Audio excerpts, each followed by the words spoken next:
Hello everyone, welcome to Exam Forum के आज इस वीडियो में हम 3 अप्रैल 2020 से करंट अफेयर्स के क्वेश्चन डिस्कस करेंगे। और आज के इस वीडियो का जो पीडीएफ फाइल है आपको नीचे डिस्क्रिप्शन बॉक्स में मिल जाएगा, आप वहां से डाउनलोड कर सकते हैं। तो चलिए शुरू करते हैं अब आज का video.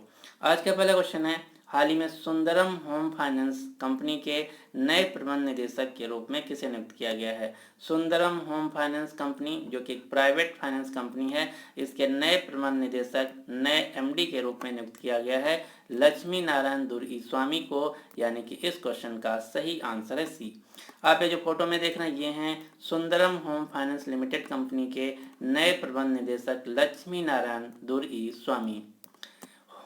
Sundaram home finance limited company जिसका मुख्यालय है चेन्नई तमिलनाडु में, Sundaram home finance limited company के वर्तमान में अध्यक्ष हैं T Srinivas Raghavan. Question number 2 है, हाल ही में विश्व ऑटिज्म जागरूकता दिवस कब मनाया गया है। विश्व ऑटिज्म जागरूकता दिवस हर साल मनाया जाता है 2 अप्रैल को, यानी कि इस क्वेश्चन का सही आंसर है बी।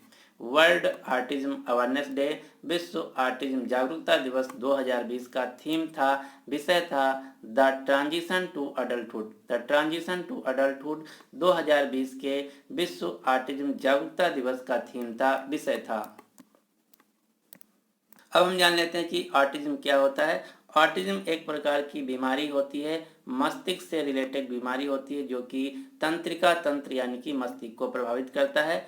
ऑटिज्म बीमारी से ग्रसित व्यक्तियों का जो विकास होता है रुक जाता है। साथ ही साथ जो ऑटिज्म से ग्रसित व्यक्ति होते हैं वो दूसरों से अलग स्वयं में खोए रहते हैं। ऑटिज्म नाम की बीमारी में मिर्गी के दौरे पड़ते रहते हैं। यह है ऑटिज्म नाम की बीमारी जिसकी जागरूकता के लिए हर साल 2 अप्रैल को मनाया जाता है विश्व ऑटिज्म जागरूकता दिवस। क्वेश्चन नंबर 3 है, संयुक्त राष्ट्र के COP26 जलवायु परिवर्तन सम्मेलन 2021 का आयोजन किस शहर में किया जाएगा। तो COP26 जलवायु परिवर्तन सम्मेलन 2021 का आयोजन किया जाएगा ग्लासगो शहर में, यानी कि इस क्वेश्चन का सही आंसर है बी। ग्लासगो में नवंबर 2020 में आयोजित होने वाले संयुक्त राष्ट्र COP26 जलवायु परिवर्तन सम्मेलन को कोविड-19 कोरोना वायरस महामारी के कारण अगले साल 2021 के लिए पोस्टपोन कर दिया गया है। ग्लासगो शहर जो कि स्कॉटलैंड का एक शहर है। स्कॉटलैंड देश जो कि यूनाइटेड किंगडम का पार्ट है। यूनाइटेड किंगडम यूके के अंतर्गत 4 देश आते हैं, कौन कौन से? स्कॉटलैंड, वेल्स, उत्तरी आयरलैंड और ब्रिटेन। स्कॉटलैंड देश की राजधानी है एडनबर्ग। संयुक्त राष्ट्र COP26 जलवायु परिवर्तन सम्मेलन में बढ़ते हुए वैश्विक तापमान को रोकने के लिए बातचीत होना था, जिसमें पूरी दुनिया के 200 से अधिक विश्व नेता शामिल होने थे। साथ ही साथ पूरी दुनिया से 30,000 लोग शामिल होने थे। इसको इस साल टाल दिया गया है। अब अगले साल ये जो समिट है ग्लासगो शहर में आयोजित की जाएगी। जो COP26 जलवायु परिवर्तन सम्मेलन है इसका आयोजन किया जाना था United Nations framework convention on climate change UNFCCC के द्वारा इसका आयोजन किया जाएगा, जो कि यूनाइटेड नेशंस की एक संस्था है। UNFCCC के वर्तमान में महासचिव हैं, सेक्रेटरी जनरल हैं पेट्रिसिया एस्पिनोसा UNFCCC के महासचिव हैं। 2021 में होने वाले COP26 जलवायु सम्मेलन के लिए अध्यक्ष चुना गया है भारतीय मूल के व्यक्ति आलोक शर्मा को।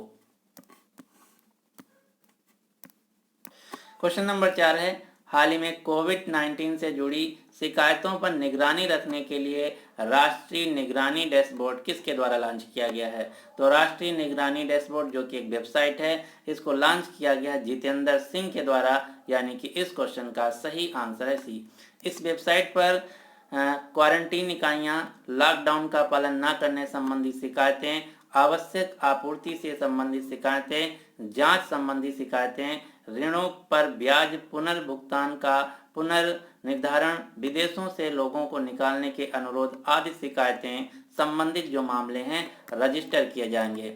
और इस वेबसाइट को लॉन्च किया गया है प्रशासनिक सुधार और लोक शिकायत विभाग के द्वारा, जिसके वर्तमान में मंत्री हैं जितेंद्र सिंह। तो आपको याद रखना है कोविड-19 से जुड़ी सभी शिकायतों पर निगरानी रखने के लिए राष्ट्रीय निगरानी डैशबोर्ड वेबसाइट को लॉन्च किया गया है जितेंद्र सिंह के द्वारा। आप ये जो फोटो में देख रहे हैं ये हैं जितेंद्र सिंह, जो कि वर्तमान में क्रमिक लोक शिकायत और पेंशन राज्य मंत्री हैं। साथ ही साथ पूर्वोत्तर क्षेत्र विकास मंत्रालय के मंत्री हैं। प्रधानमंत्री कार्यालय, परमाणु ऊर्जा और अंतरिक्ष विभाग के राज्य मंत्री हैं। अब आपको कुछ क्वेश्चन याद रखना जो कि कोविड-19 कोरोना वायरस महामारी से रिलेटेड हैं। हाल ही में पर्यटन मंत्रालय ने भारत के विभिन्न हिस्सों में जो विदेशी पर्यटक फंसे हुए हैं उनके लिए स्ट्रैंडेड इन इंडिया नाम की वेबसाइट को लॉन्च किया गया है उनकी मदद के लिए। इसके अलावा सूचना एवं प्रसारण मंत्रालय ने कोविड-19 के बारे में नवीनतम जानकारी साझा करने के लिए एक ट्विटर हैंडल लॉन्च किया है जिसका एड्रेस है #IndiaFightCorona। इसके अलावा सूचना और प्रसारण मंत्रालय ने कोविड-19 से जुड़ी लेटेस्ट अपडेट के लिए एक वेबसाइट भी लॉन्च किया है जिसका नाम है covid19india.org। इसके अलावा IIT बॉम्बे ने क्वारंटाइन नाम का एक मोबाइल ऐप लॉन्च किया है जिसका उद्देश्य अधिकारियों द्वारा संक्रमित लोगों पर नजर बनाए रखना। झारखंड राज्य ने कोविड-19 से जुड़े जो अधिकारी हैं उनको ई पास जारी करने के लिए प्रयागम नाम का एक मोबाइल एप्लीकेशन लॉन्च किया गया है। इसी प्रकार कर्नाटक राज्य में जो कोविड-19 से जुड़े व्यक्ति हैं उनको संक्रमित व्यक्ति हैं उनके मोमेंट को ट्रेस करने के लिए कोरोना वॉच मोबाइल एप्लीकेशन को लॉन्च किया गया है। इसके अलावा हिमाचल प्रदेश ने राज्य में संक्रमित लोगों का पता लगाने तथा उनकी जांच करने के लिए एक्टिव केस फाइंडिंग कैंपेन शुरू किया गया है। तो ये कुछ क्वेश्चन है जो कि आपको याद रखना है, कोरोना वायरस से रिलेटेड है। अगला क्वेश्चन है, हाल ही में फोन पे ने कोरोना केयर बीमा पॉलिसी किस कंपनी के साथ मिलकर लॉन्च किया है? तो हाल ही में फोन पे कंपनी ने कोरोना केयर बीमा पॉलिसी को लॉन्च किया है Bajaj alias general insurance company के साथ मिलकर, यानी कि इस क्वेश्चन का सही आंसर है ए। अब हम जान लेते हैं कि जो कोरोना केयर नाम की बीमा पॉलिसी लॉन्च की गई इसके फायदे क्या होंगे। तो इस कंपनी के अनुसार इस कोरोना वायरस जो बीमारी है इससे कोरोना वायरस बीमा पॉलिसी रिलेटेड लॉन्च की गई है। इस बीमा पॉलिसी में 156 रुपये का होगा जिसमें 55 साल से कम उम्र के व्यक्ति के लिए 50,000 रुपये का बीमा कवर किया जाएगा जो कोरोना वायरस का उपचार करने के लिए सभी अस्पतालों में लागू होगा। साथ ही इसके अंतर्गत अस्पताल में भर्ती होने वाले 30 पहले और बाद के जो चिकित्सा उपचार हैं इससे संबंधित खर्चों का कवर किया गया है इस बीमा पॉलिसी में। कोरोना केयर पॉलिसी खरीदने के लिए ग्राहकों को कोई मेडिकल टेस्ट कराने की आवश्यकता नहीं होगी। वह देश में वर्तमान में लगे लॉकडाउन को देखते हुए अपने घरों की सुविधा से तुरंत इस बीमा पॉलिसी को फोन पे ऐप के जरिए खरीद सकते हैं। तो आपको याद रखना है कोरोना वायरस के बीमारी को कवर करने के लिए फोन पे कंपनी ने कोरोना केयर नाम की बीमा पॉलिसी को लॉन्च किया है Bajaj alias general insurance company के साथ मिलकर। फोन पे कंपनी जो कि एक e commerce payment settlement and digital wallet company है। फोन पे कंपनी के वर्तमान में CEO हैं समीर निगम। फोन पे कंपनी का मुख्यालय है बेंगलुरु कर्नाटक। फोन पे जो कंपनी है इसकी पेरेंट कंपनी यानी कि मालिक कंपनी है, मूल कंपनी है फ्लिपकार्ट कंपनी की एक कंपनी है फोन पे। यहाँ से दूसरा क्वेश्चन आपको याद रखना है, फोन पे कंपनी के वर्तमान में ब्रांड एम्बेसडर हैं एक्टर आमिर खान और एक्ट्रेस आलिया भट्ट। अब हम जान लेते हैं Bajaj alias general insurance company के बारे में। Bajaj alias general insurance company जो कि प्राइवेट इंश्योरेंस कंपनी है जिसका मुख्यालय है पुणे महाराष्ट्र में। Bajaj alias general insurance company के वर्तमान में CEO हैं तपन सिंघल। क्वेश्चन नंबर 6 है, हाल ही में east Asia and Pacific in the time of कोविड-19 नामक रिपोर्ट किस संस्था के द्वारा जारी किया गया है? तो हाल ही में east Asia and Pacific in the time of कोविड-19 नामक जो रिपोर्ट है ये जारी की गई है विश्व बैंक वर्ल्ड बैंक के द्वारा, यानी कि इस क्वेश्चन का सही आंसर है सी। इस रिपोर्ट के अनुसार पूर्वी एशिया और प्रशांत क्षेत्र में कोरोना वायरस के कारण लगभग 11 मिलियन लोग जो हैं गरीब होने वाले हैं या फिर उनकी नौकरियां जाने वाली हैं। 11 मिलियन होता है लगभग 1 करोड़ 10 लाख। तो आपको याद रखना है विश्व बैंक की रिपोर्ट के अनुसार जिसका नाम दिया गया है east Asia and Pacific in the time of कोविड-19, इस रिपोर्ट के अनुसार पूर्वी एशिया और प्रशांत महासागर क्षेत्र में 11 मिलियन लोग यानी कि 1 करोड़ 10 लाख लोग गरीब होने वाले हैं या फिर उनकी नौकरियां जाने वाली हैं कोरोना वायरस महामारी के कारण। इसके अलावा विश्व बैंक ने भारत को कोविड-19 आपातकाल से निपटने के लिए स्वास्थ्य प्रणाली को दुरुस्त करने की परियोजनाओं के लिए $1 बिलियन देने की पेशकश किया है। विश्व बैंक के बारे में हम जान लेते हैं। विश्व बैंक वर्ल्ड बैंक के वर्तमान में अध्यक्ष हैं डेविड मालपास, जो कि अमेरिका देश से हैं। विश्व बैंक की प्रबंध निदेशक और मुख्य वित्तीय अधिकारी हैं अंशुला कांत, जो कि भारत देश से हैं। वर्ल्ड बैंक का मुख्यालय है वाशिंगटन डीसी, अमेरिका में। वर्ल्ड बैंक की स्थापना की गई थी 1944 में। वर्ल्ड बैंक का मेंबर देश भारत भी है। यहाँ पर मैंने 2 संस्थाओं के नाम और लिख रखा, उनके बारे में भी हम जान लेते हैं। पहला है विश्व व्यापार संगठन, दूसरा है विश्व स्वास्थ्य संगठन। इनके बारे में हम एक एक करके जान लेते हैं। वर्ल्ड ट्रेड ऑर्गेनाइजेशन, विश्व व्यापार संगठन WTO, जिसका मुख्यालय स्विट्जरलैंड के जिनेवा शहर में। विश्व व्यापार संगठन की स्थापना की गई थी 1 जनवरी 1995 में। विश्व व्यापार संगठन के वर्तमान में अध्यक्ष हैं, डायरेक्टर जनरल हैं रॉबर्टो एज़ेवेडो, जो कि ब्राजील देश से हैं। दूसरी संस्था है विश्व स्वास्थ्य संगठन WHO, वर्ल्ड हेल्थ ऑर्गेनाइजेशन। इसका भी मुख्यालय स्विट्जरलैंड के जिनेवा शहर में है। विश्व स्वास्थ्य संगठन के वर्तमान में हेड हैं टेड्रस आधानोम, जो कि इथियोपिया देश से हैं। विश्व स्वास्थ्य संगठन की स्थापना हुई थी 7 अप्रैल 1948 को, इसीलिए 7 अप्रैल को पूरी दुनिया में मनाया जाता है विश्व स्वास्थ्य दिवस। क्वेश्चन नंबर 7 है, हाल ही में किस देश के एमी पुरस्कार विजेता गायक एडम स्लेसिंगर का कोविड-19 के कारण निधन हो गया है? तो एमी पुरस्कार, जो कि संगीत के क्षेत्र में दिया जाने वाला दुनिया का सर्वोच्च पुरस्कार माना जाता है, एमी पुरस्कार विजेता सिंगर एडम स्लेसिंगर का कोरोना वायरस महामारी के कारण निधन हो गया है, जो कि अमेरिका देश के एक महान सिंगर थे। तो आपको याद रखना है,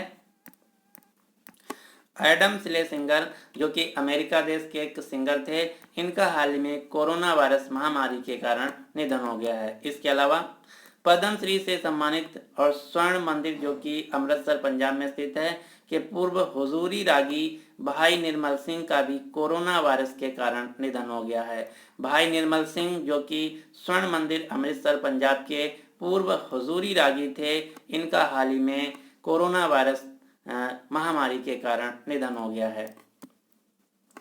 क्वेश्चन नंबर 8 है, हाल ही में किस संस्था ने कोरोना वायरस पर वैश्विक चित्रकला प्रतियोगिता लॉन्च किया है?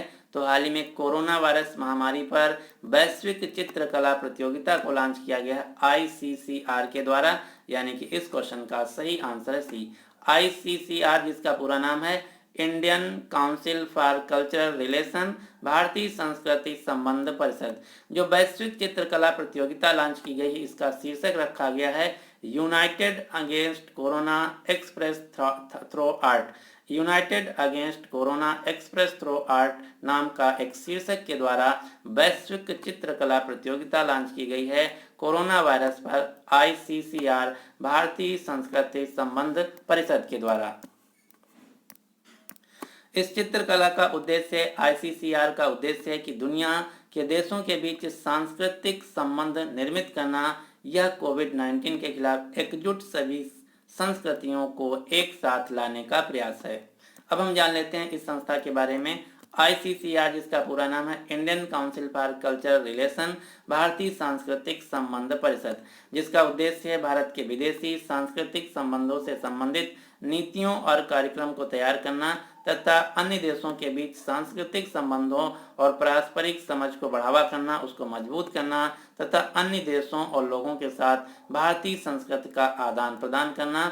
जो Indian council for cultural relation है, इसका मुख्यालय है दिल्ली में। इसकी स्थापना की गई थी अबुल कलाम आजाद के द्वारा। वर्तमान में ICCR के अध्यक्ष हैं, प्रेसिडेंट हैं विनय सहस्त्रबुद्धे। क्वेश्चन नंबर 9 है, मानव संसाधन विकास मंत्रालय ने CBSE के किस कक्षा के सभी छात्रों को अगली कक्षा में पदोन्नत करने का आदेश दिया है? तो हाल ही में कोरोना वायरस के कारण एग्जाम न कंडक्ट कराने के कारण सीबीएसई को मानव संसाधन विकास मंत्रालय ने कक्षा 1 से लेकर कक्षा 8 तक के सभी विद्यार्थियों को अगली कक्षा में प्रमोट करने का आदेश दिया है।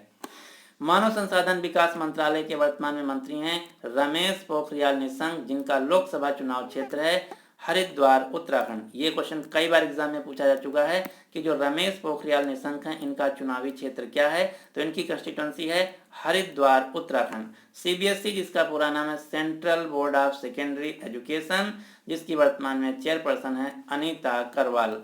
तो आपको याद रखना है मानव संसाधन विकास मंत्रालय ने कोरोना वायरस के कारण एग्जाम कंडक्ट ना होने के कारण के लिए सीबीएसई को कक्षा 1 से लेकर कक्षा 8 के सभी छात्रों को अगली कक्षा में प्रमोट करने का आदेश दिया है, यानी कि इस क्वेश्चन का सही आंसर है सी।